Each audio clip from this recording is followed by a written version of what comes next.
Jason, we good to go? Just our captains this week, as we kick this thing off, will be Ryan B. and Malik Gant on defense, and Marcel Williams and Levi Brown on offense. So we got 2 offensive guys and 2 defensive guys. And as you know, anytime you get ready to go on the road and play a good football team, you got to have great leadership, and those guys need to provide that for us not only this week but at the game on Saturday. I don't think anytime you go on the road and play, it's a tremendous challenge. I think Miami's football team's a lot like us. They got them all back.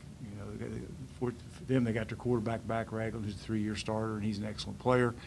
But they got their entire offensive lines back intact. The receiver Gardner's a tremendous player. He creates matchup problems for you. He's 6'4", he's 210 pounds. He does a tremendous job at high pointing balls at the high point. The running backs are back in place. The offensive line's back intact. So offensively, they're they're basically the same team you saw out here a year ago.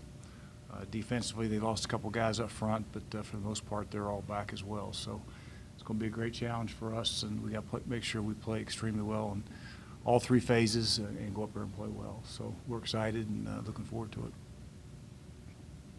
How similar are these 2 teams, and not as far as scheme-wise, but just the veteran presence they've got back? And it looks like they moved a couple pieces on defense as well to sort of get their best 11 on the field. They did. They took a guy that was a linebacker per se a year ago. He's now a safety. He took an inside guy, an outside guy, defensive end, made him an inside guy, and bounced some guys around, I'm sure, as we do, trying to get their best 11 people on the field. But, Chuck does a great job with them. They're extremely well coached.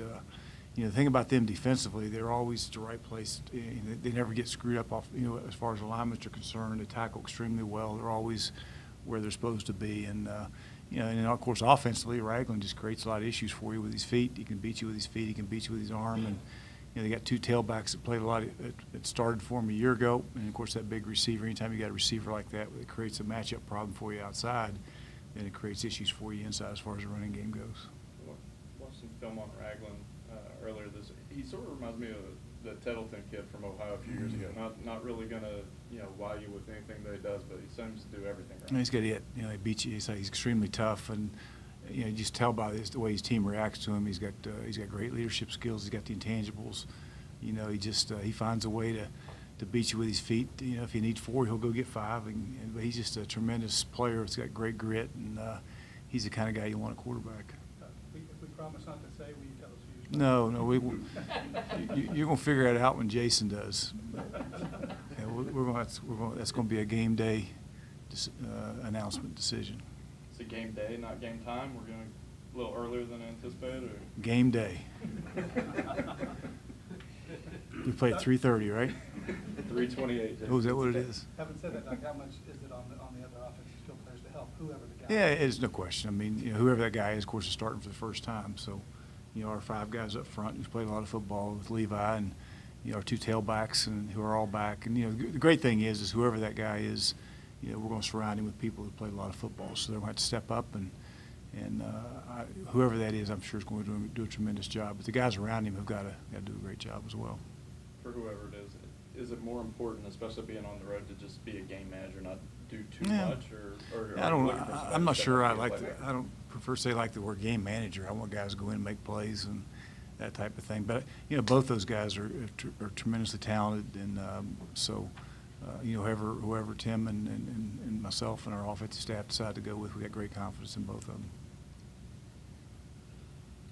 With so many pieces back with Miami's offense, they're very similar to the offense that your defense has faced all preseason camp. How do you get an offense like that off rhythm and off kilter whenever there's so many pieces that have familiarity with what they're doing? Well, they're going to make some plays. I mean, you line up with Gardner, Ragland, and those 2 tailbacks. I mean, you got to eliminate the big plays as always, and you got to play great defense. You got to tackle extremely well. Both those backs they got, they do a great job of getting the kids that they have that can make plays. They're going to have running backs out that lined up at the wide receiver position, and they're going to throw them the ball. They're going to hand it to them with jet sweeps. But they just do a great job of taking advantage of the skill sets that they have. And the first thing you got to do is you got to identify who they're playing with, because there may be 3 backs in there.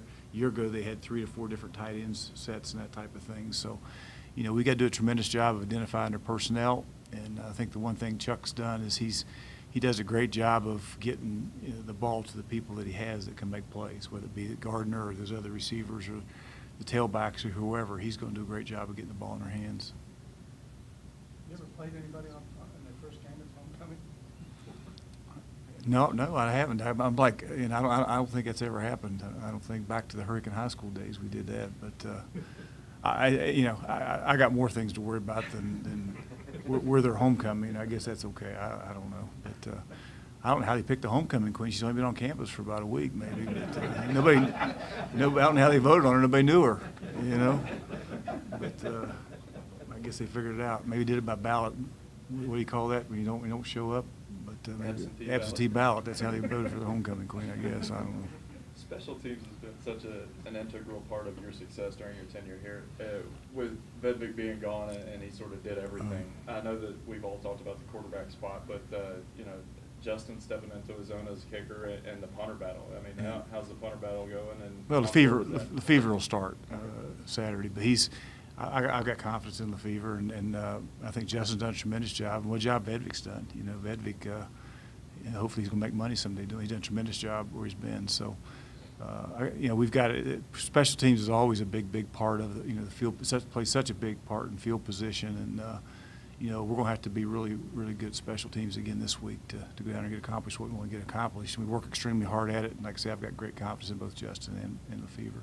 When you try and sort of get that point across to your team as far as the importance, is this the game film from 2017 that you put on as far as, hey, look at the statistical comparison and look at the end score? Well, at the end of the day, I mean, we really emphasize that from the time they walk on campus as young kids, when they show up here. And our first meeting that we have, in fall camp is about special teams and how important those special teams are, and how you going to, if you want to play offense or defense, then you got to earn the trust of the coaches on special teams. So, they understand the importance of it. We spend an awful lot of time on it. We feel like we've coached extremely well, and again, it's going to be a big part of not only this game but every game we play this year.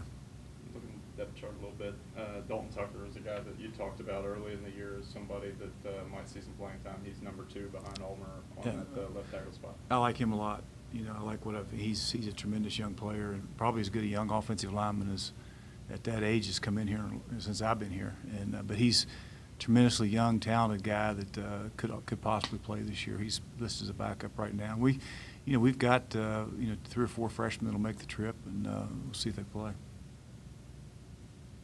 You're talking about Gardner being a matchup problem.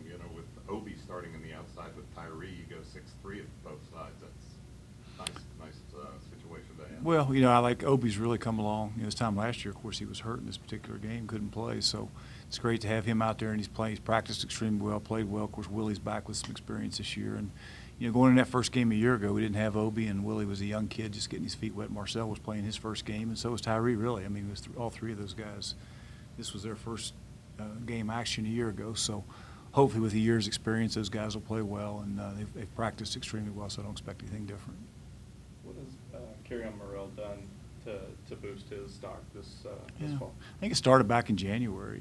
He's done a great job physically with his body of getting himself stronger and that type of thing. And he's just, he's made a commitment to really being a good player, and he's just gone to work every day, whether it be in the off season or since camp started, and worked every day to become a better player. And I think you can see the results in the field.